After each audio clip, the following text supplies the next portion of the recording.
প্রিয় শিক্ষার্থী বন্ধুরা, আমরা আজকে শিখব বাট্টা সংক্রান্ত লেনদেনের জাবেদা। প্রদত্ত বাট্টা এটি প্রাপ্য বা দেনাদার হিসাবকে প্রভাবিত করবে।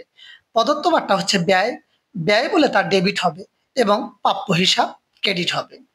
প্রাপ্ত বাট্টা সেটি প্রদেয় বা পাওনাদার হিসাবকে প্রভাবিত করবে। প্রাপ্ত বাট্টা আয় বলে তাকে আমরা ক্রেডিট করব এবং প্রদেয় হিসাব তখন ডেবিট হবে। আমরা এই উক্ত নিয়মের উপরে কিছু সমস্যার সমাধান শিখব।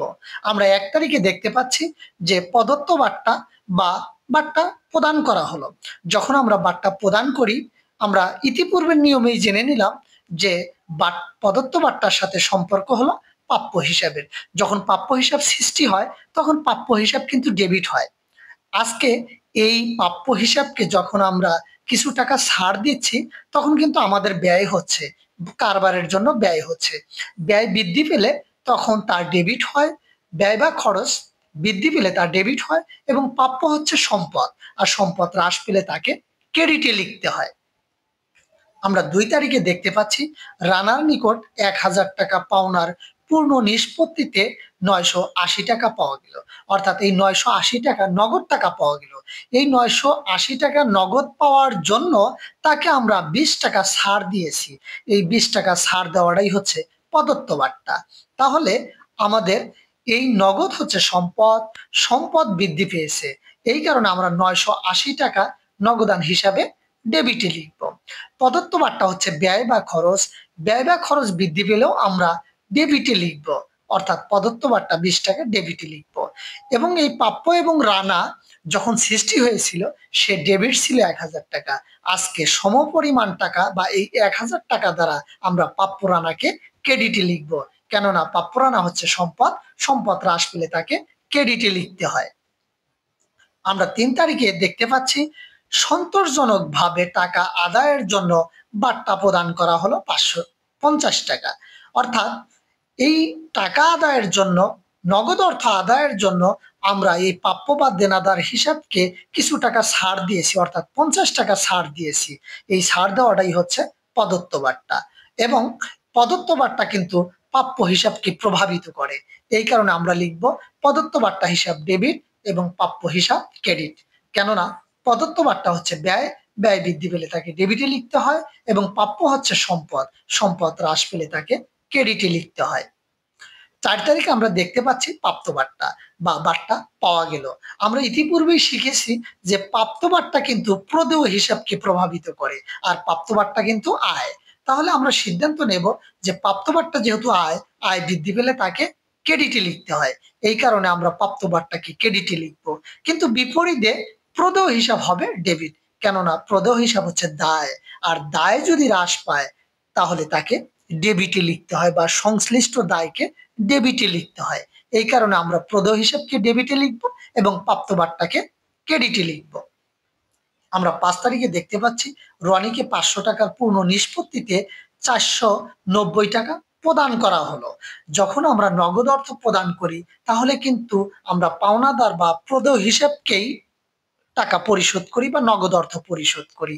এই লেনদেনটি ঘটেছিল প্রকৃতপক্ষে পাওনাদারের সাথে। তাহলে এই রনি কিন্তু পাওনাদার বা প্রদেয়। রনি যখন প্রদেয় বা পাওনাদার সৃষ্টি হয়েছিল সে কিন্তু ক্রেডিটে অবস্থান ছিল। ক্রেডিটে অবস্থান থাকার কারণে আজকে সেই প্রদেয় রনি ডেবিটে অবস্থান করছে এবং প্রদেয় হিসাব হচ্ছে দায়, দায় হ্রাস পাচ্ছে। বিনিময়ে আমাদের নিকট থেকে নগদ অর্থ হ্রাস পাচ্ছে 490 টাকা। অর্থাৎ নগদ টাকা হচ্ছে সম্পদ, সম্পদ হ্রাস পেলে তাকে ক্রেডিটে লিখতে হয়। আর প্রাপ্ত বাট্টা হচ্ছে আয় 10 টাকা, কেননা 500 টাকা পরিশোধ করার পূর্ণ নিষ্পত্তিতে আমরা 490 টাকা প্রদান করেছি। 500 টাকা এবং 490 টাকার ব্যবধান হচ্ছে 10 টাকা। এই 10 টাকাই হচ্ছে প্রাপ্ত বাট্টা, আর এই প্রাপ্ত বাট্টা হচ্ছে আয়। আয় বৃদ্ধি পেলে সংশ্লিষ্ট আয়কেই ক্রেডিটে লিখতে হয়। আমরা 6 তারিখে দেখতে পাচ্ছি 4000 টাকা প্রদেয় বিল 3900 টাকায় পরিশোধ করা হলো। এই প্রদেয় বিলও কিন্তু যেদিন সৃষ্টি হয়েছিল সেদিন ক্রেডিটে তার অবস্থান ছিল। আজকে সেটি পরিশোধ করার কারণে প্রদেয় বিল ডেবিট হচ্ছে, অর্থাৎ প্রদেয় বিল হচ্ছে দায়, আর দায় হ্রাস পেলে তাকে ডেবিটে লিখতে হয়। বিনিময়ে আমাদের নিকট থেকে বা আমাদের কারবার থেকে নগদ অর্থ হ্রাস পাচ্ছে। নগদ অর্থ হচ্ছে সম্পদ, আর সম্পদ হ্রাস পেলে তাকে ক্রেডিটে লিখতে হয়। রিবেট বা প্রাপ্তবার্তা অর্থাৎ 4,000 এবং 3,900 টাকার পার্থক্য হচ্ছে 100 টাকা। এই 100 টাকাকে রিবেট বা প্রাপ্তবার্তা বলা হয়। প্রাপ্তবার্তা হচ্ছে আয় বৃদ্ধি পেলে সংশ্লিষ্ট আয়কে ক্রেডিটেই লিখতে হয়।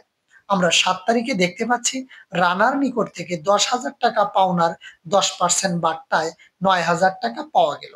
এই যে 9,000 টাকা পাওয়া গেল, এই 9,000 টাকা পাওয়ার জন্য আমরা 10% টাকা রানাকে মওকুফ করেছি বা ছাড় দিয়েছি। এই 10,000 টাকা এবং 9,000 টাকার পার্থক্যই হচ্ছে 1,000 টাকা, অথবা 10,000 টাকার 10% করলে আমরা পাবো 1,000 টাকা। এই 1,000 টাকাই হচ্ছে প্রদত্ত বার্তা। আর প্রদত্ত বার্তা কিন্তু হিসাবে অন্তর্ভুক্ত হয়। এই কারণে আমরা লিখবো নগদান হিসাব ডেবিট, প্রদত্ত বার্তা হিসাব ডেবিট, প্রাপ্য হিসাব ক্রেডিট। কেননা নগদ অর্থ হচ্ছে সম্পদ, সম্পদ বৃদ্ধি পেলে তা ডেবিটে লিখতে হয়। প্রদত্ত বার্তা হচ্ছে ব্যয়, ব্যয় বৃদ্ধি পেলেও তাকে ডেবিটে লিখতে হয়। আর প্রাপ্য রানা হচ্ছে সম্পদ, সম্পদ হ্রাস পেলে সংশ্লিষ্ট সম্পদকে ক্রেডিটে লিখতে হয়। আমরা দেখতে পাচ্ছি 8 তারিখে রনির দেনা 5,000 টাকার 10% বার্তায় 4,500 টাকার চেক প্রদান। যদি আমরা কাউকে চেক প্রদান করি তাহলে ধরে নেব আমরা পাওনাদার বা প্রদেয় হিসাবকারীকেই এই চেক প্রদান করেছি। তাহলে এই প্রদেয় রনি যখন সৃষ্টি হয়েছিল তখন কিন্তু তার অবস্থান ছিল ক্রেডিট। আজকে টাকা পরিশোধ করার কারণে তার অবস্থান পরিবর্তন হয়েছে, অর্থাৎ প্রদেয় রনি হচ্ছে দায়, আর দায় হ্রাস পেলে তাকে ডেবিটে লিখতে হয়। এই কারণে প্রদেয় রনি আমরা ডেবিটে লিখবো 5,000 টাকা, এবং 5,000 এবং 4,500 টাকার ব্যবধান হচ্ছে 500 টাকা। এই 500 টাকা আমরা মওকুফ পেয়েছি বা প্রাপ্তবার্তা পেয়েছি। প্রাপ্তবার্তা হচ্ছে আয় যদি বৃদ্ধি পায় তাহলে সংশ্লিষ্ট আয়কে ক্রেডিটেই লিখতে হয়। এবং আমরা চেক প্রদান করেছি 4,500 টাকার। এই 4,500 টাকার চেক প্রদান করার কারণে আমাদের ব্যাংকের জমা টাকা হ্রাস পেয়েছে 4,500 টাকা। ব্যাংক জমা হচ্ছে সম্পদ, আর সম্পদ হ্রাস পেলে সংশ্লিষ্ট সম্পদকে ক্রেডিটে লিখতে হয়। এই কারণে আমরা ব্যাংক জমা হিসাব 4,500 টাকা ক্রেডিটে লিখব।